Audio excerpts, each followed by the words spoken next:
Movie के start में हम एक ऐसी टीम को देखते हैं जो कि गार में यानी केव में रिसर्च कर रही होती है। वो जमीन से 1000 फीट नीचे थे। यहाँ इन्हें एक बहुत पुरानी केव मिलती है और इस वजह से ये टीम काफी खुश थी। कुछ देर बाद हम देखते हैं कि उस केव के अंदर से किसी अजीबोगरीब क्रिएचर की आवाजें आ रही होती हैं। बैट यानी चमगादड़ जैसे दिखने वाले ये क्रिएचर्स इन टीम पर हमला कर देते हैं और कुछ ही देर में ये उन्हें मार देते हैं और अब ये ऊपर की तरफ यानी जमीन पर आ चुके थे और हमें एक लड़की दिखाई जाती है जिसका नाम एली है। वो अपने कानों से सुन नहीं सकती थी। आसपास के बच्चे उसे बहुत तंग करते थे। वो अपनी फैमिली से इशारों में यानी साइन लैंग्वेज में बात किया करती थी। रात को एली अपनी फैमिली के साथ बैठकर डिनर कर रही होती है। वो सब बहुत खुश होते हैं और एक दूसरे से बातें कर रहे होते हैं कि अचानक से टीवी पर न्यूज आती है कि पूरे यूनाइटेड स्टेट्स में चमगादड़ जैसे दिखने वाले कुछ अजीब से क्रिएचर्स आ चुके हैं। ये सब कुछ डिस्ट्रॉय कर रहे हैं और इंसानों को मारकर खा रहे हैं। टीवी पर खुद को सेफ रखने के तरीके भी बताए जा रहे होते हैं कि इनसे बचने के लिए खुद को घर में लॉक करना पड़ेगा और बिल्कुल खामोशी से बैठना पड़ेगा ताकि ये क्रिएचर किसी की आवाज ना सुने। ये सुनकर वो सब घबरा जाते हैं। एली कहती है कि उनका शहर बहुत ज्यादा नॉइसी है, यानी उनके शहर में तो बहुत ज्यादा शोर है, तो इस तरह से उनका बचना मुश्किल हो जाएगा। तो क्यों ना हम कंट्री साइड पर जाके रहें जहाँ पर बिल्कुल खामोशी हो। ये सब यहाँ से जाने की तैयारी करते हैं। इनके साथ इनका नेबर ग्लेन भी आ जाता है और रास्ते में उन क्रिएचर से बचने के लिए वो साथ गन भी रख लेता है। वो दोनों अपनी अपनी कार्स निकालकर कंट्री साइड की तरफ जाने लगते हैं। रास्ते में एक अननोन इंसान इनकी कार के सामने आ जाता है और इन पर गन पॉइंट कर लेता है। वो इनसे गाड़ी छीनना चाह रहा होता है। ग्लेन इस आदमी को शूट कर देता है और ये पूरी फैमिली यहाँ से आगे बढ़ती है। रास्ते में आगे काफी ट्रैफिक होती है और ग्लेन कहता है कि अगर हम इसी तरह रोड पर से जाते रहे तो हम कभी भी नहीं पहुंच सकते, तो हम रोड से हटकर ड्राइव करेंगे। दूसरे रास्ते से जाते हुए ग्लेन की गाड़ी के सामने कुछ हिरन आ जाते हैं जिनको बचाते बचाते उसकी कार नीचे गिर जाती है। इस एक्सीडेंट की वजह से ग्लेन बहुत बुरी तरह जख्मी हो चुका था और उनका पाँव कार में ही फंस गया था। एली के फादर इनकी मदद करने की कोशिश करते हैं लेकिन वो उनको नहीं छुड़ा सकते। तभी हम देखते हैं कि वो क्रिएचर्स यहाँ पर भी आ चुके हैं। इन क्रिएचर्स को देख के इस फैमिली का डॉग भौंकना शुरू हो जाता है। अब जैसा कि आपको बताया कि ये क्रिएचर्स आवाज की तरफ आते हैं, तो वो इस डॉग की आवाज की तरफ आने लगते हैं और कार पर अटैक कर देते हैं। इन सबको बचाने के लिए ग्लेन अपनी गन से शूट करना शुरू हो जाते हैं ताकि वो क्रिएचर उन्हें छोड़कर यहाँ आ जाएं। और ऐसा ही होता है। सब क्रिएचर्स वहाँ चले जाते हैं और वो ग्लेन पर अटैक करते हैं और आखिरकार उसको मार देते हैं।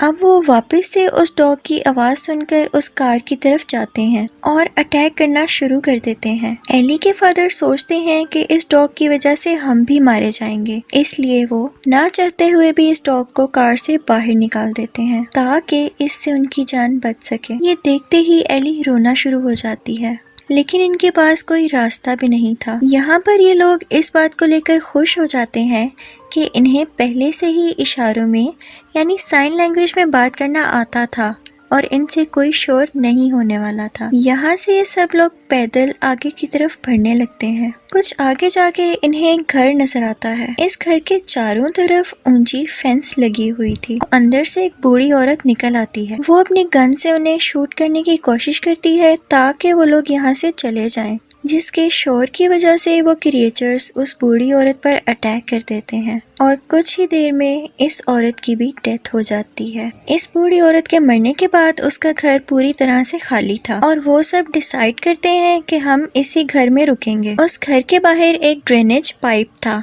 एली के फादर वहाँ से गुजरते हैं और बाकी फैमिली मेंबर से भी कहते हैं कि वो उसमें से आ जाएं। लेकिन हम देखते हैं कि जब एली और एली का भाई उस ड्रेनेज पाइप में जाते हैं तो वहाँ एक बहुत ही ज्यादा पॉइजनस स्नेक यानी सांप होता है इस स्नेक की वजह से वो आगे नहीं जा सकते थे। स्नेक की हिसिंग यानी उसकी आवाज सुनकर वो क्रिएचर स्नेक को मार देता है। एली की मदर अभी ड्रेनेज पाइप में जा ही रही होती है कि उन क्रिएचर्स का ग्रुप उनकी टांग पर काट लेता है। यहाँ एली के फादर को एक आइडिया आता है। वो वुड चिपर मशीन को ऑन करते हैं और उसके ऑन होने के बाद उसकी आवाज से वो सारे क्रिएचर उसकी तरफ चले जाते हैं और वो सारी फैमिली फौरन से ड्रेनेज पाइप को क्रॉस करके घर के अंदर चले जाते हैं। अंदर पहुंचने पर जब सब एली की मदर की टांग पर देखते हैं तो उन्हें पता चलता है कि उसकी टांग बहुत बुरी तरह इंजर्ड यानी जख्मी हो चुकी है, जिसकी वजह से उसकी बॉडी में इन्फेक्शन फैल रहा था। इसके लिए उन्हें एंटीबायोटिक चाहिए थी।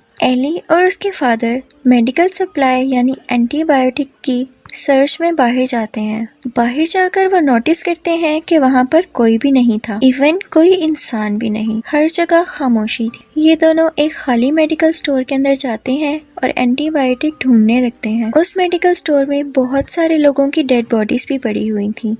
एली देखती है कि वो क्रिएचर्स मरे हुए लोगों की डेड बॉडीज के अंदर अपने अंडे दे रहे हैं और अंडे इतने ज्यादा होते हैं जिसकी वजह से ये क्रिएचर्स बढ़ते ही जा रहे हैं। यहाँ एली डर के मारे चिल्ला देती है, जिसकी वजह से क्रिएचर्स इस स्टोर के अंदर भी आ जाते हैं। एली के फादर किसी तरह फायर अलार्म ऑन कर देते हैं और हर जगह पानी फैलने लगता है, तो इसी बात का फायदा उठाकर वो दोनों स्टोर से बाहर आ जाते हैं। जैसे ही वो लोग स्टोर से बाहर आते हैं तो वो एक अजीब से प्रीस्ट को देखते हैं। वो प्रीस्ट इन दोनों से कहता है कि तुम मेरे ग्रुप का हिस्सा बन जाओ, यानी मुझे ज्वाइन कर लो, लेकिन एली के फादर उसको मना कर देते हैं। हमें दिखाया जाता है कि उस प्रीस्ट की जुबान कटी हुई थी और वो दिखने में बहुत अजीब था। कुछ ही देर में एली और एली के फादर घर पहुंच जाते हैं और एली के मदर को एंटीबायोटिक्स देते हैं, जिसकी वजह से वो बेटर फील करती हैं। एली का एक दोस्त भी होता है जिसका नाम रॉब है। वो भी इन सब डिफिकल्टीज को यानी मुश्किलात को फेस कर रहा था। वो उससे चैटिंग करती है, जिसके बाद उसे पता चलता है कि उसके पेरेंट्स भी मारे जा चुके हैं,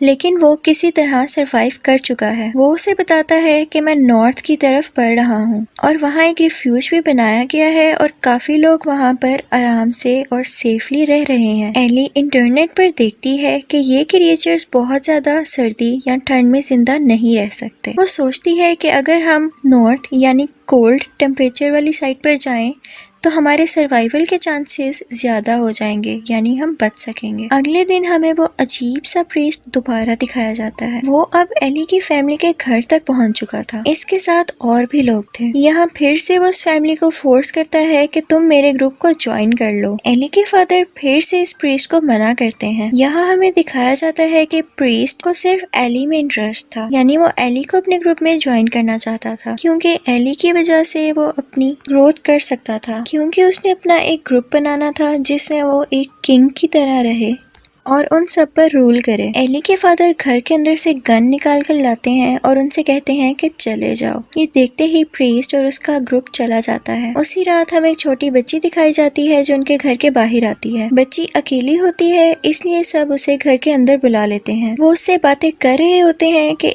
एकदम कई ज्यादा अलार्म्स की आवाज आना शुरू हो जाती है। वो सब एक ही टाइम पर रिंग होना शुरू हो गए थे, जिसकी वजह से बहुत शोर हो रहा था। यहाँ हमें पता चलता है कि ये स्ट्रेंज बच्ची उसी ग्रुप की मेंबर है और इसे प्रीस्ट ने भेजा है। अलार्म की आवाज सुनकर वो सारे क्रिएचर इस घर पर अटैक कर देते हैं। एली के फादर इन तमाम मोबाइल फोन्स को पानी में डालकर इनकी आवाज बंद करने की कोशिश करते हैं। इसी दौरान उस प्रीस्ट के लोग एली को किडनैप करके ले जाने लगते हैं, लेकिन उसी वक्त एली की ग्रैंडमा यानी दादी उनके पीछे जाती हैं और वो उनको पकड़ लेती हैं और जोर जोर से चिल्लाना शुरू कर देती हैं ताकि वो क्रिएचर इनकी आवाज सुनकर उन पर अटैक कर सकें और एली की जान बच सके। क्रिएचर्स वहाँ पर आ जाते हैं और उन सब पर अटैक कर देते हैं, लेकिन सैडली इस अटैक में एली की दादी भी मारी जाती हैं। वो सब बहुत उदास होते हैं और यहाँ से इस घर को छोड़कर भाग जाते हैं। रास्ते में इन्हें दोबारा से वो प्रीस्ट और उसका ग्रुप दिखाई देता है। इस लड़ाई में वो फैमिली इस ग्रुप के बहुत से मेंबर्स को मार देते हैं और बहुत लड़ाई के बाद एली के फादर इस अजीबोगरीब प्रीस्ट को भी मार देते हैं। आगे के कुछ सीन्स में हमें दिखाया जाता है कि ये फैमिली नॉर्थ की तरफ जा रही होती है और फाइनली एली, उसका भाई,